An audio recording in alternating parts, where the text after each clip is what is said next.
Good morning, it's May 5th, 2022. I'm Mary Anna Mancuso. This is Mornings with Mancuso.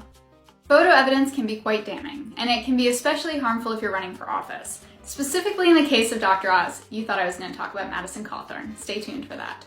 So a photo has emerged showing Dr. Oz casting a ballot in Turkey's 2018 presidential election. And this has national security experts shook, mainly because Dr. Oz has recently said that he has, quote, never been particularly involved in Turkey in any capacity. Now, if you remember last month, or maybe it was a couple months ago, at this rate the cycle's going, I cannot remember, but bear with me. Dr. Oz said that he would maintain his dual citizenship with Turkey and the United States even if he is elected to the United States Senate. This would cause a problem because he would not be able to have a certain level of security clearance which is needed by the senators. He later walked that back, saying that he would revoke his citizenship to Turkey. However, this photo of him casting a ballot in the 2018 presidential election in Turkey has national security experts wondering what is really going on with Dr. Oz. Then again, isn't most of America. Have you ever seen something that you wish you could unsee? That's how a lot of us are feeling after watching Madison Cawthorn's video last night. If you haven't seen it, don't.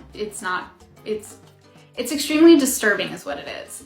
Now, last week, Madison Cawthorn made the news through most of the week. I had hoped at one point that I wouldn't have to talk about him anymore, but yet here we are again because he just can't seem to stay out of the limelight, and it's not good press. Now, there is that old adage in politics that any press is good press, but this is really bad press.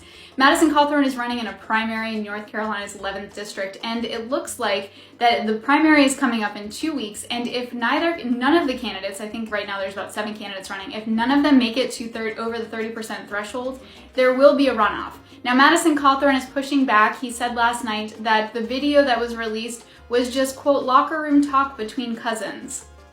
If you've seen that video, you'll be extremely disturbed knowing that that was his cousin. Nevertheless, if there is a runoff in the primary, there's a very good chance that Madison Cawthorn could be a one-term congressman.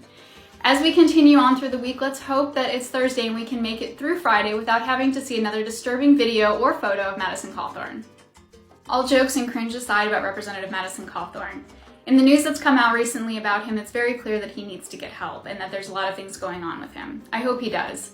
As many of you know, May is Mental Health Awareness Month, and I'm a huge advocate of To Write Love on Her Arms, which is a nonprofit that helps people find help for things such as addiction, depression, cutting, etc. If you haven't checked out their website, I encourage you to. It's twala.org. And as always, be great, nothing else pays. I'm Mary Anna Mancuso. This is Mornings with Mancuso.